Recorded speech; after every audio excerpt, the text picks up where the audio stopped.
안녕하세요. 피카츄 채널에 오신 여러분. 오늘 영화 리뷰에서는 18편으로 구성된 한국 공포 드라마 한 편을 소개해 드리려고 합니다. 제목은 도시 괴담이고요. 18편은 곧 18개의 각기 다른 공포 이야기와 같습니다. 모든 이야기 뒤에는 숨겨진 의미가 담겨 있죠. 영상을 시작하기 전에 좋아요 누르는 거 잊지 마세요. 자, 그럼 바로 시작하겠습니다. 첫 번째 이야기. 이번 편의 여자 주인공은 한 고등학생입니다. 선생님이 수업하는 동안 여주인공은 전혀 신경 쓰지 않고 그저 자기 앞 책상만 뚫어지게 쳐다봅니다. 책상 위에는 마치 누군가를 추모하는 듯한 꽃 한 송이가 놓여 있습니다. 여주인공은 보면 볼수록 불안한 기색이 역력했고 결국 선생님께 세수 좀 하고 오겠다고 말합니다. 소녀는 복도를 따라 걷습니다. 벽에는 2장의 사진이 붙어 있습니다. 그런데 오른쪽에 있던 사진 속 여주인공 쪽을 힐끗 쳐다보더니 소름 끼치는 미소를 짓습니다. 그 후 여주인공이 화장실 칸으로 들어가자 갑자기 머리 위 형광등이 계속해서 깜빡이기 시작합니다. 담배에 불을 붙이려던 순간 역한에서 큰 소리가 나는 바람에 여주인공은 깜짝 놀라 라이터를 바닥에 떨어뜨립니다. 소녀는 천천히 고개를 숙여 문 아래 틈새로 엿보지만 아무도 없습니다. 하지만 바로 그 순간 옆칸 문이 벌컥 열리더니 갑자기 사람 머리가 쑥 튀어나와 여주인공은 경악하며 뒤로 물러섭니다. 소녀는 어떤 소리도 내지 않으려 애씁니다. 잠시 후 주변이 조용해지자 여주인공은 다시 고개를 숙여 확인해 봅니다. 바로 그때 소녀의 눈앞에 피투성이의 얼굴이 나타납니다. 그것은 입을 열어 찾았다. 여주인공은 비명을 지르며 도움을 청했지만 아무도 듣지 못했고 마침내 사람들이 그녀를 발견했을 땐 이미 너무 늦어버렸습니다. 여주인공은 잔인하게 살해당한 뒤였습니다. 복도에 걸린 2 소녀의 사진. 이제 여주인공의 사진마저 소름 끼치는 미소를 짓기 시작합니다. 2번째 이야기. 한 택시 기사가 한밤중에 운전을 하고 있습니다. 하루 종일 일한 탓에 그는 몹시 피곤했고 결국 차를 한쪽에 세웁니다. 한적한 길에서 잠시 눈을 붙이고 있었는데 차창 밖에 어떤 형체가 서 있는 게 보였다. 기사는 그 소리에 잠있게 뒤를 돌아보니 낯선 여자가 차 안으로 들어오셔는 3조라는 곳으로 가달라고 했다. 기사는 그저 평범한 손님이라고 생각하고 차를 출발시켰다. 가는 내내 그 손님은 아무 말 없이 침묵을 지켰고 기사는 백밀러로 그녀를 힐끗 쳐다봤지만 여자의 얼굴이 잘 보이지 않았다. 머리카락이 얼굴을 전부 가리고 있었기 때문이다.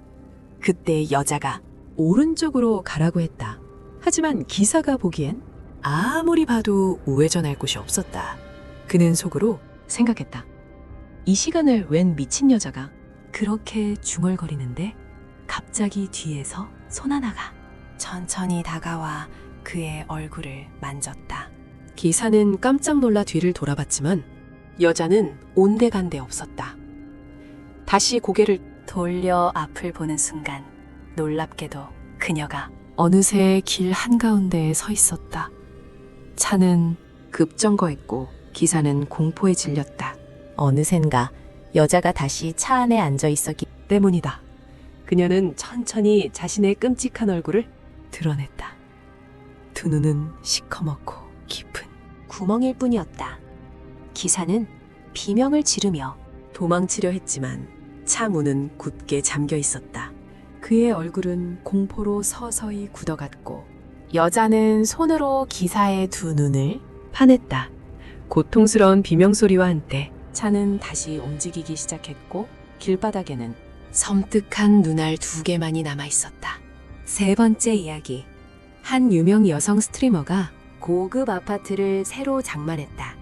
그녀는 팬들에게 기쁨을 나누기 위해 라이브 방송을 켰다. 한창 이야기를 나누던 중 갑자기 뒤에 있던 곰인형이 바닥으로 툭 떨어졌다. 그녀는 그저 바람 때문이라고 생각하며 인형을 주워들고 방송을 이어갔다. 하지만 기이한 일은 거기서 그치지 않았다. 팬들이 채팅으로 계속해서 뒤에 있는 책이 움직이는 것 같다고 알려왔다. 바로 그때 책이 정말로 바닥에 떨어졌고 그녀는 슬슬 두려움을 느낀 팬들은 그녀에게 당장 그 집에서 떠나라고 조언했습니다. 그러자 그 여성은 사람들에게 작별 인사를 하고는 서둘러 라이브 방송을 종료했습니다. 급하게 집을 떠날 거라고 생각했지만 그녀는 이내 흡족한 미소를 지었습니다. 알고 보니 모든 것은 그녀가 미리 준비한 연극이었습니다.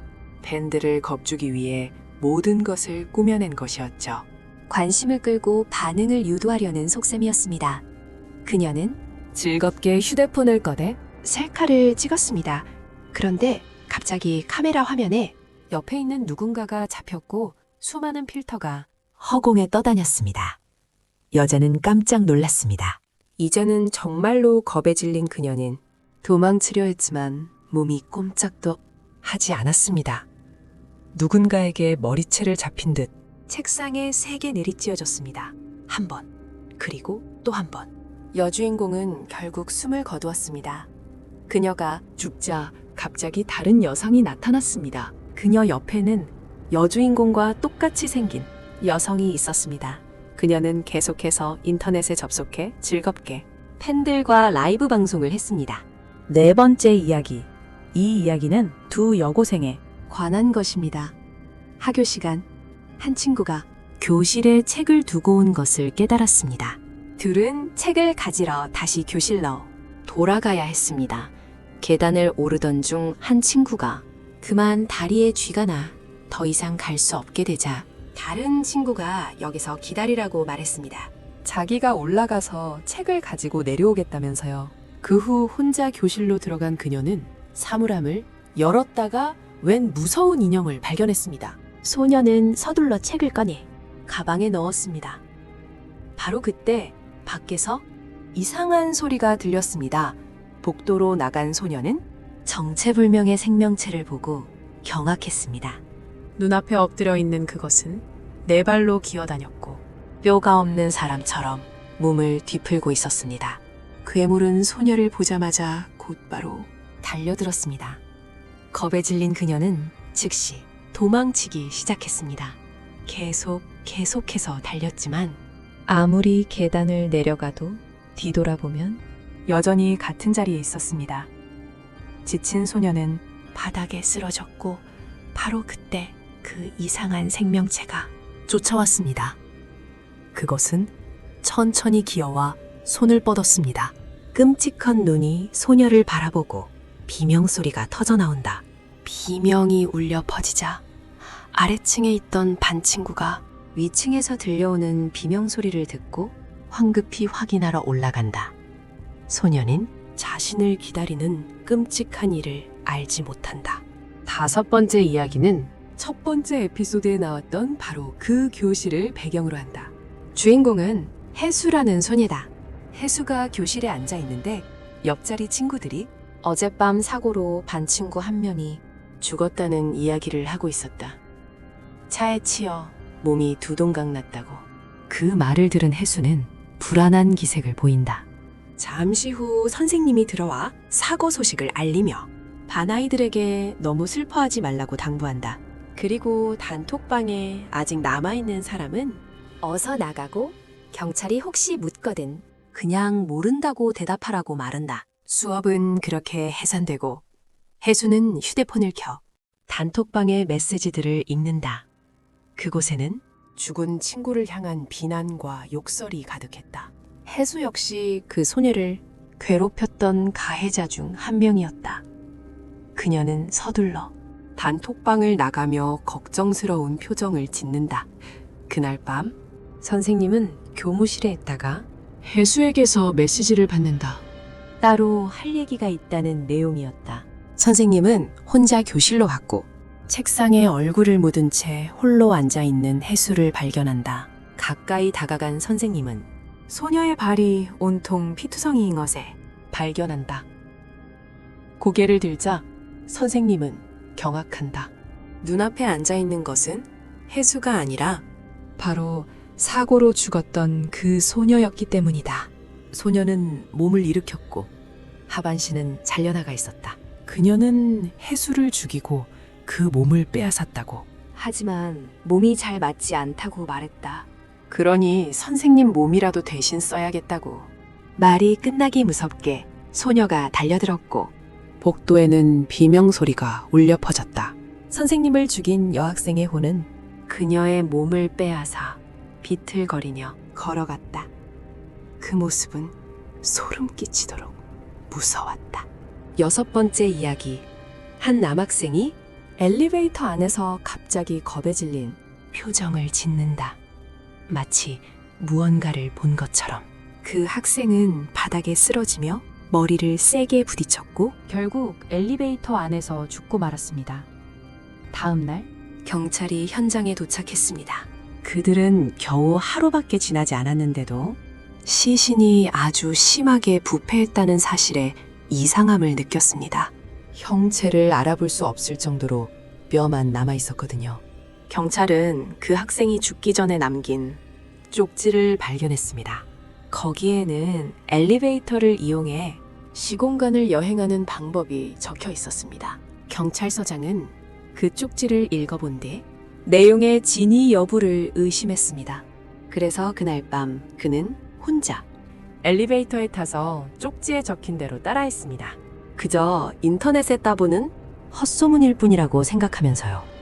하지만 엘리베이터가 멈췄을 때 그의 눈앞에는 마치 거울을 보는 것처럼 자기 자신이 서 있었습니다. 경찰관은 겁에 질려 황급히 내려가는 버튼을 눌렀습니다. 하지만 문이 막 열렸을 때 낯선 여자 한 명이 갑자기 옆에 나타났습니다. 그녀가 밖으로 나가려 하자 경찰관이 앞을 막아섰습니다. 그러자 여자가 입을 열었습니다. 아무래도 제가 보이시는군요. 경찰관이 무슨 영문인지 몰라 어리둥절하고 있을 때 여자가 갑자기 고개를 돌렸습니다.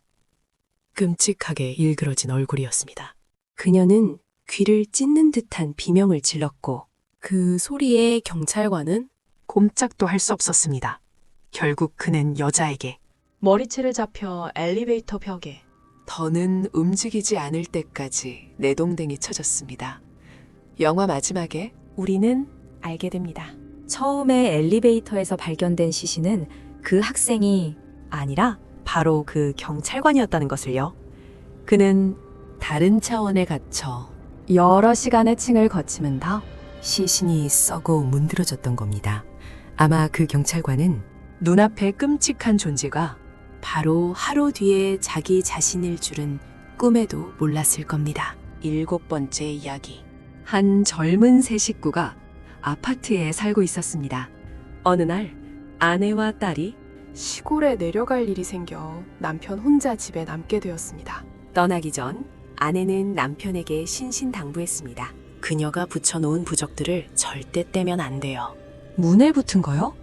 요즘 그 남자 주변에서 계속 의문의 실종 사건이 벌어져 아내는 남편에게 조심하라고 했지만 그는 건성으로 고개를 끄덕일 뿐이었어요. 다음 날 아침 남편이 잠에서 깨어보니 문틈 아래에 머리카락 한 뭉치가 있는 걸 발견했습니다. 어제는 없었던 거라 이상하게 생각했죠. 그 머리카락 뭉치를 잡아당기는 순간 위층에서 날카로운 비명 소리가 들려왔고 남편은 깜짝 놀랐습니다. 그날 밤 남편은 술에 잔뜩 취해 집으로 돌아왔습니다. 문에 아내가 붙여놓은 부적을 보더니 아무 생각 없이 바로 떼어버렸습니다. 그는 오래전부터 귀신 따위는 믿지 않았거든요. 남편은 그러고는 침대에 올라가 잠이 들었습니다. 한밤중이 되자 문틈에서 갑자기 비처럼 붉은 액체가 흘러나왔고 침대 밑에서는 발 하나가 서서히 기어 나왔습니다. 옷장 밑에서는 또 다른 손 하나가 나타났죠. 남산 천장에서 떨어지는 핏방울 때문에 잠에서 깼습니다. 그는 바닥을 기어다니는 발을 보고 소스라치게 놀랐습니다. 흩어져 있던 시체 조각들이 서서히 합쳐지더니 형언할 수 없이 끔찍한 생명체로 변했습니다. 그것은 천천히 그에게 다가왔고 남편은 공포에 떨며 살려달라고 애원했지만 결국 그 괴물에게 비참하게 살해당하고 말았습니다. 8번째 이야기. 한국에서는 예로부터 사람들 사이에 전해져 내려오는 오래된 사술이 하나 있습니다. 이 사술을 행하는 자는 아이들을 납치해 가든 뒤 며칠 동안 굶깁니다. 그리고 살해하기 직전에 그 영혼을 빼앗는다고 합니다. 이 이야기는 아이들을 전문적으로 납치하는 한 늙은 무당에 관한 것입니다. 그녀는 사수를 연마하기 위해 아이들을 납치했고 실종 사건은 날이 갈수록 늘어만 갔으며 전부 그녀의 소행이었습니다. 그날도 무당은 여느 때와 같이 자신의 일을 계속하고 있었죠. 그녀는 도구를 준기해 한 여자아이를 살해했습니다. 하지만 그녀는 몰랐습니다. 그 아이가 평범한 아이가 아니었다는 사실을요. 아이를 죽인 후 그녀는 시신을 집 근처 나무 밑에 묻었습니다.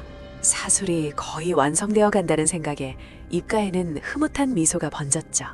본업 외에도 평소에 그 무당은 사람들에게 점을 봐주기도 했습니다. 그날 도움이 필요한 한 여자가 찾아왔습니다. 그녀는 다름 아닌 얼마 전 실종된 아이의 엄마였습니다. 그녀는 무당에게 제발 아이를 찾아달라고 애원했죠. 그 말이 끝나기가 무섭게 주변의 등불이 계속해서 깜박였습니다. 무당은 경악했습니다. 눈앞에 여자아이의 혼령이 나타난 겁니다. 그녀는 곧바로 아이의 엄마를 집에서 쫓아냈습니다. 그날 밤 무당은 잠을 이룰 수 없었습니다. 온몸이 쑤시는 듯한 고통에 신당으로 들어가 보니 물건들이 온통 어지럽혀져 있었습니다. 그녀는 서둘러 무릎을 꿇고 신령님께 보살펴달라고 빌었습니다. 바로 그때 갑자기 그녀의 배가 부풀어 오르더니 안에서 무언가가 기어나오려는 듯 꿈틀거렸습니다. 무당은 고통에 찬 비명을 질렀고 안에 있던 생명체는 마침내 그녀의 배를 뚫고 기어나왔습니다. 그것은 끔찍한 몸을 한 아이의 형상이었습니다. 다름 아닌 7화에 나왔던 바로 그 생명체였죠. 그 화. 한밤중에 길가에 차를 세운 난자가 있습니다. 그는 마약상이었습니다. 경찰차가 다가오는 것을 본 남자는 재빨리 마야대 차 안에 숨겼습니다. 경찰관이 다가와 검문을 시작했습니다. 남자는 그저 여기서 잠시 쉬려고 차를 세웠을 뿐 아무 문제 없다고 말했습니다. 경찰관은 차 안을 살피다 수상한 가방 하나를 발견했습니다. 하지만 남자는 그저 개인 소지품일 뿐이라고 둘러댔습니다. 남자가 무척 수상했지만 그가 제시한 신분증 때문에 경찰은 그를 보내줄 수밖에 없었습니다. 남자는 안도의 한숨을 내쉬며 차를 몰아 떠났습니다. 그는 고속도로 터널 안으로 진입했습니다. 갑자기 눈앞에 사슴 한 마리가 나타났습니다. 하지만 급히 브레이크를 밟자 사슴은 온데간데 없이 사라졌습니다. 남자는 헛것을 봤다고 생각했습니다. 그때 그는 차 문에서 손자국을 발견했습니다. 아까 그 경찰관이 남긴 자국이라고 생각했죠. 하지만 이상하게도 그 자국은 안에서 남자는 계속 차를 몰았다. 차를 몰고 가다 길 한가운데에 멈춰서서 내리더니 트렁크를 열었다. 안에는 여행 가방이 하나 있었다. 피가 묻어 있었다.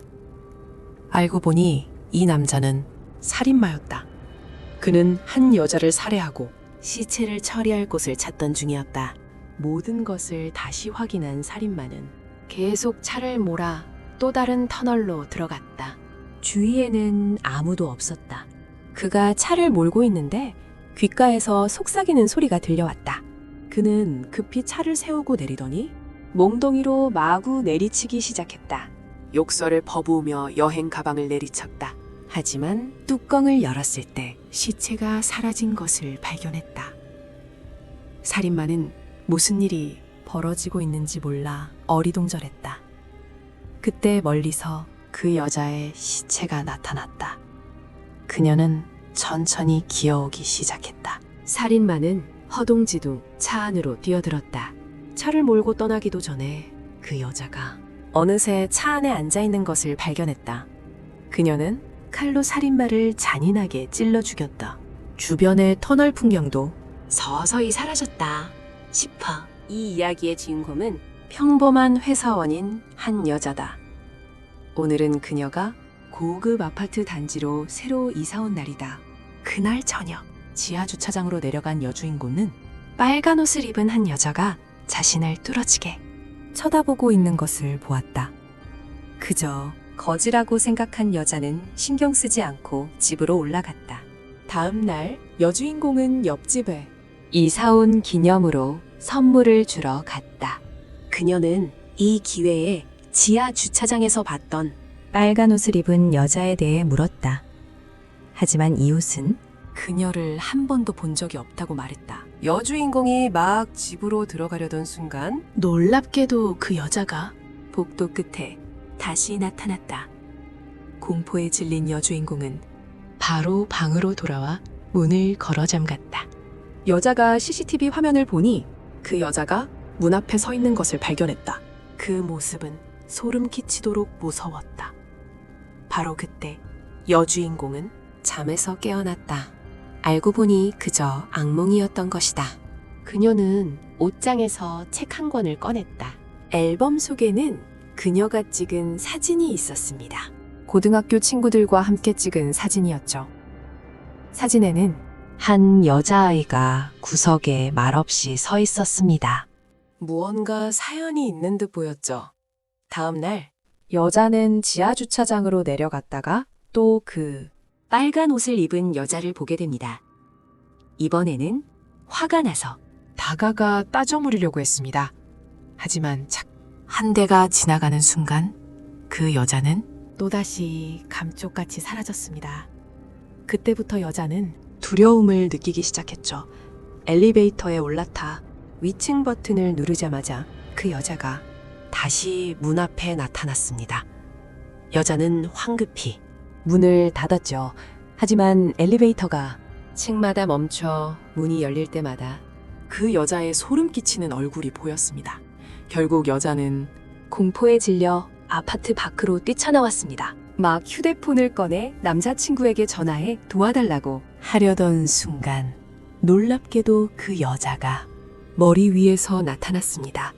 그녀는 여자를 끌 옥상으로 기어 올라갔습니다. 여자는 필사적으로 소리쳤지만 아무도 듣지 못했습니다. 고개를 들어 옆을 본 여자는 그 귀신이 바로 자신의 고등학교 동창이라는 것을 깨달았습니다. 귀신은 곧바로 여자를 옥상에서 땅으로 떨어뜨렸습니다. 여자는 비명 한 번 지르고는 숨이 끊어졌어 죽고 말았죠. 아마도 여자는 학창시절에 그 친구를 괴롭혔고 그로 인해 친구는 억울하게 스스로 목숨을 끊었던 겁니다. 이제 원혼이 되어 복수하러 돌아온 것이죠. 과거의 가해자들을 향해서요. 11번째 이야기. 한 치과 의사가 중년 환자의 치아를 살펴보고 있었습니다. 그는 며칠째 계속 아프다고 호소했죠. 치과 의사는 열심히 찾아봤지만 썩은 이를 찾을 수 없었습니다. 결국 그에게 진통제를 처방해주고는 내일 다시 와서 검사를 받으라고 말했습니다. 그날 밤 치과 의사는 그 중년 환자가 뱉었던 세면대에서 무언가 움직이는 것을 발견했습니다. 배수관을 열어보니 그 아래리는 실지렁이 같은 것들이 우글거리며 꿈틀대고 있었습니다. 정말 끔찍한 광경이었죠. 치과 의사는 즉시 그 관을 쓰레기통에 버렸습니다. 그러고 나서 환자의 CT 사진을 확인하는데 거기서 치아 아래에서는 셀 수 없이 많이 실벌레들이 기생하고 있었습니다.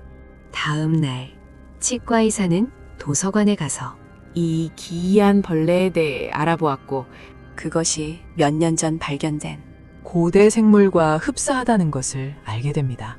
이 생물은 인체의 여러 부위에 기생하는데 만약 뇌까지 도달하게 되면 숙주를 조종할 수 있었습니다.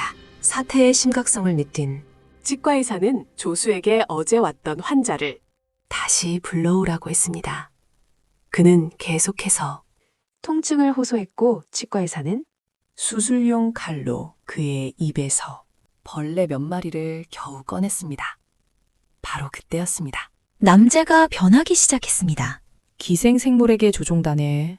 의식을 잃고는 그대로 치과 의사에게 달려들어 물어뜯었습니다. 조수가 말리려 달려들었지만 결국 그녀 역시 같은 운명을 맞이하고 말았습니다. 치과에서는 물린 상처 안에 기생충이 가득한 것을 발견하고는 자신도 그 환자처럼 될까봐 두려웠습니다. 그는 칼로 자신의 입을 베어내려 했지만 모든 것이 너무 늦어버렸습니다. 결국 세 사람 모두 기생충의 숙주가 되어버렸고 끔찍한 좀비나 다름없게 되었습니다. 12화 미나와 아린은 아주 친한 친구 사이였습니다. 그들은 어디든 함께했고 아린이 힘들 때면 언제나 미나가 격해서 걱정하며 힘이 되어 주었습니다. 두 사람의 감정은 어느새 우정 이상으로 깊어졌습니다. 그러던 어느 날 아린이 바늘에 손을 찔렸고 미나는 망설임 없이 친구의 손가락을 자신의 입으로 가져갔습니다. 그녀는 황홀하게 상처를 빨아들였지만 주변 사람들이 자신들을 보고 있다는 사실은 알지 못했습니다. 그날 이후 학교 전체에 미나와 아린이 사귄다는 소문이 퍼졌습니다. 모두의 혐오 섞인 비난 앞에서 아린은 그저 미나의 곁을 지키려 애썼습니다. 하지만 너무나 지쳐버린 미나는 결국 극단적인 선택을 하고 말았습니다. 그날 이후 아린의 삶에서 친구는 사라졌습니다. 그녀는 언제나 지독한 외로움에 시달려야 했습니다. 어느 날 아린이 미나와 나눴던 예전 메시지들을 다시 보다가 한 사진을 발견했어요. 머리가 2개 달린 인형을 찍은 사진이었죠. 아린은 문득 예전에 미나가 했던 말이 떠올랐습니다. 만약 한 사람이 안타깝게 세상을 떠나게 되면 이 인형을 사용해서 두 사람의 영혼을 하나로 연결할 수 있다는 말이었죠. 그래야만 둘은 절대 헤어지지 않게 될 거라고요. 그날 밤 아린은 혼자 학교에 남았습니다. 그녀는 미나의 사물함으로 다가가 문을 열었고 그 안에는 정말로 머리가 2개 달린 인형이 있었어요. 그리고 그 옆에는 영혼을 부르는 의식을 거행하는 방법이 적힌 공책도 있었죠. 친구를 다시 만나고 싶다는 생각에 아린은 망설임 없이 공책에 적힌 대로 따라했습니다. 자신이 아주 끔찍한 실수를 저지르고 있다는 사실도 모른 채 말이에요. 의식을 모두 마친 아린은 이제 곧 친한 친구를 다시 만날 수 있을 거라 생각했지만 그녀가 불러낸 것은 미나의 영혼이 아니었습니다. 아주 끔찍하게 생긴 얼굴을 한 괴물이었죠. 그것은 아린에게 다가와 그녀를 잡아먹었습니다. 결국 두 사람의 영혼은 하나가 될 수 있었지만 그것은 아마 아린이 결코 원치 않았을 끔찍하고 무서운 방식이었습니다. 13번째 이야기. 이 이야기의 남자 주인공은 평범한 회사만이로 최근 고급 아파트를 아주 저렴한 가격에 구매했습니다. 그는 몹시 기뻐하며 이제 드디어 월세방 신세에서 벗어났다고 생각했죠. 하지만 남자를 꽤나 거슬리게 하는 일이 하나 있었습니다. 바로 매일 밤 방 안에 벽에서 이상한 소리가 들려오는 것이었죠. 마치 누군가 옆방에서 벽을 두드리는 듯한 소리였습니다. 밤 늦게까지. 노크 소리가 계속되자 남자는 잠을 이룰 수가 없었고 내일 경비실에 내려가 항의해야겠다고 다짐했습니다. 다음 날 아침 남자가 엘리베이터에 막 들어섰을 때 젊고 아름다운 한 여자를 마주쳤습니다. 그녀는 먼저 남자에게 말을 걸며 자신은 바로 옆집에 산다고 했죠. 둘은 금세 즐겁게 인사를 나누었고 여자가 엘리베이터에서 내릴 때였습니다. 그녀는 실수로 옷에 달려있던 천조각을 떨어뜨렸습니다. 남자가 급히 불렀지만 여자는 이미 사라지고 없었다. 옆방에 저렇게 예쁜 사람이 있다니. 소음 따위는 더 이상 문제가 되지 않았다. 그날 밤 남자는 계속해서 벽을 두드렸다. 2번은 응, 1번은 아니 라고 신호도 정했다. 그렇게 둘은 밤새도록 노크 소리로 대화를 나눴다. 다음 날 아침 남자가 막 문을 나서려는데 옆방 여자를 마주쳤고 둘은 또다시 즐겁게 이야기를 나눴다. 그 후 남자가 노크 소리로 신호를 보내봤지는 여자는 무슨 뜻인지 전혀 모르는 표정이었다. 그날 밤 남자는 방 안에서 벽 너머의 노크 소리를 기다렸다. 하지만 아무리 기다려도 소리는 들려오지 않았다. 문득 여자가 떨어뜨린 손수건이 생각난 남자는 그것을 돌려주기 위해 옆방으로 향했다. 그러자 문이 저절로 스르르 열렸다. 방은 어둡고 음침했으며 가구들은 어지럽게 널려 있었고 여자는 방에 없었다. 그때 남자는 깨달았다. 여자의 방 벽에는 옷장이 붙어 있다는 것을. 그래서 이쪽에서 두드리는 게 불가능하다는 사실을 말이다. 남자는 서둘러 자기 방으로 돌아왔는데 벽에서 또다시 노크 소리가 들려왔다. 화가 난 그는 벽지를 찢어버렸다. 그러자 안에서 나무 판자로 단단히 막아놓은 공간이 드러났다. 역겨운 악취가 풍겨오기 시작했다. 남자가 나무 판자를 떼어내자 그 안에는 끔찍하게도 부패한 시신 부구가 있었다. 그가 조심스럽게 손을 가까이 가져가자 갑자기 시신이 움직이며 그의 손을 붙잡았다. 그 순간 천장이 무너지기 시작했다. 겁에 질린 남자는 도망치려 했지만 문은 굳게 잠겨 있었다. 그는 무언가에 이끌리듯 서서히 발코니 쪽으로 끌려가 흔적도 없이 사라져버렸다. 14화 한 젊은 여성이 온라인으로 물건을 사려고 인터넷을 둘러보고 있었다. 쇼핑몰을 보던 중 어떤 판매자가 저렴한 가격에 내놓은 예쁜 나무 수납장을 발견했다. 잠시 고민하던 여자는 결국 이 수납장을 사기로 결정했다. 벽면적을 다시 재본 여자는 옷장을 보러 판매자의 집으로 갔습니다. 판매자는 안경을 쓴 젊은 남자였는데 꽤나 지적인 모습이었습니다. 그는 여자를 집 안으로 안내했습니다. 집으로 들어서 옷장을 본 여자는 한눈에 반해버렸고 바로 사기로 결정했습니다. 여자는 그 청년이 자신의 등 뒤에서 음흉한 미소를 짓고 있다는 사실을 까맣게 모르고 있었습니다. 다음 날 옷장이 여자의 집으로 배달되었습니다. 여자가 옷장을 바라보고 있을 때 갑자기 한쪽 문이 왈칵 열렸습니다. 여자는 분명 바람 때문일 거라고 생각했습니다. 그날 밤 여자가 잠을 자고 있을 때 갑자기 침대 밑에서 손 하나가 튀어나와 여자의 발목을 꽉 붙잡았습니다. 잠에서 깬 여자는 주위를 보고는 경악하고 말았습니다. 수많은 손들이 자신의 온몸을 더듬고 있었기 때문입니다.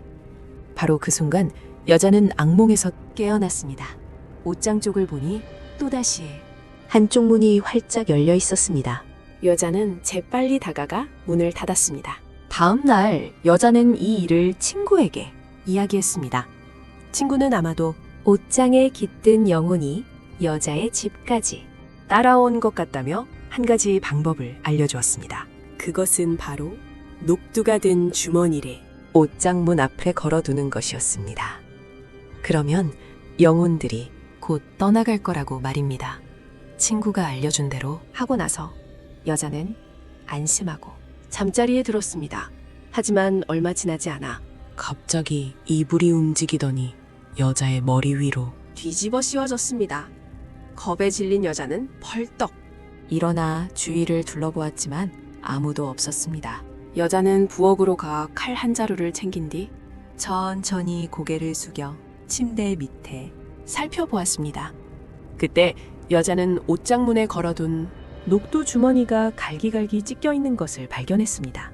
불안한 마음에 여자는 옷장으로 다가가 문을 열어보려 했습니다. 바로 그 순간 갑자기 안에서 안경 쓴 청년이 튀어나와 여자를 덮쳤습니다. 여자는 공포에 질려 비명을 지르며 손에 든 칼을 그 변태를 향해 마구 휘둘렀습니다. 잠시 후 정신을 차리고 보니 남자의 등에는 칼이 꽂혀 있었습니다. 여자는 그 틈을 타 화장실로 달려가 전화를 걸었습니다. 경찰에 신고하고 잠시 후 주인은 갑자기 조용해졌습니다. 살인범이 다쳐서 도망갔다고 생각한 여자는 천천히 밖으로 나왔습니다. 하지만 침대에 막 앉았을 때 갑자기 살인범이 침대 밑에서 손을 뻗어 여자를 끌어당겼습니다. 안으로 날카로운 비명소리가 울려 퍼졌습니다. 제15화 잘생긴 한 청년이 어느 회사에 면접을 보러 갔습니다. 여 사장님이 직접 그를 면접했습니다. 청년은 사장님이 이름과 생년월일만 묻는 것이 이상하다고 생각했습니다. 그러고는 빨간 펜으로 종이에 자기 이름을 쓰라고까지 했습니다. 면접이 끝난 후 청년은 그 회사에 다니는 친구로부터 이야기를 들었습니다. 사장님의 따님이 며칠 전 사고로 세상을 떠났다는 것이었습니다. 자신과는 상관없는 이야기라고 생각한 청년은 그저 웃어넘기고는 금방 잊어버렸습니다. 그날 밤 화장실에서 샤워를 하던 중 청년은 누군가 들어와 자기 머리를 손으로 만지는 것을 느꼈습니다. 하지만 주위를 자세히 둘러봐도 아무도 없었습니다. 밤이 되어 청년은 소파에서 잠이 들었습니다. 막 잠에서 깼을 때 눈앞에 흐릿한 누군가의 그림자를 발견했습니다. 하지만 그저 헛것을 본 것이라고 생각했습니다. 다음 날 아침, 청년은 회사에 출근해 새로운 일을 시작했습니다. 동료들은 계속해서 알 수 없는 눈빛으로 그를 쳐다봤습니다. 그 후 청년은 불행히도 책상 모서리에 부딪혀 손에서 피가 났습니다. 바로 그때 사장님이 나타나 손수건으로 상처를 닦아주며 지혈해 주었습니다. 그러면서 조심해야 한다고 말했습니다. 어느 날 창고에서 서류를 확인하던 중 청년은 한 회사 인사정보가 담긴 서류를 보게 되었습니다. 그 안에는 자신과 생일이 같은 사람이 있었습니다. 종이를 막 뒤집었을 때 안쪽에 부적이 붙어 있는 것을 발견했습니다. 그가 무슨 일인지 미처 파악하기도 전에 갑자기 사장님이 나타나 서류 뭉치를 확 낚아채가며 쓸데없는 일에 너무 호기심을 갖지 말라고 했습니다. 그날 밤 자신과는 아무 상관없는 일이었는데 한 청년이 막 집에 도착했을 때 이미 밥상이 차려져 있는 것을 보았습니다. 그는 자기 엄마가 차려준 저녁이라고 생각하고는 서둘러 식탁에 앉아 허겁지겁 먹기 시작했습니다. 발밑에 있는 것이 죽은 사람을 위한 제사상이라는 것도 모른 채 말이죠. 그날 늦은 밤 잠을 자던 청년은 갑자기 잠에서 깨어났습니다. 온몸은 식은 땀으로 흠뻑 젖어 있었죠. 바로 그때 한 처녀 귀신이 등 뒤에서 나타나 천천히 청년의 얼굴 가까이 다가왔습니다. 극심한 공포에 휩싸인 그가 눈을 한번 깜빡이자 자신이 다른 곳에 와 있는 것을 발견했습니다. 주위에는 무당들이 의식을 치르고 있었고 눈앞에는 새하얀 피부의 한 여자가 있었습니다. 마치 혼례를 치르는 듯한 모습이었죠. 청년이 옆을 돌아보자 여사장이 서 있는 것이 보였습니다. 그 순간 그는 모든 것을 깨달았습니다. 자신이 처음부터 이 무서운 영혼 결혼식의 대상으로 선택되었다는 것을요.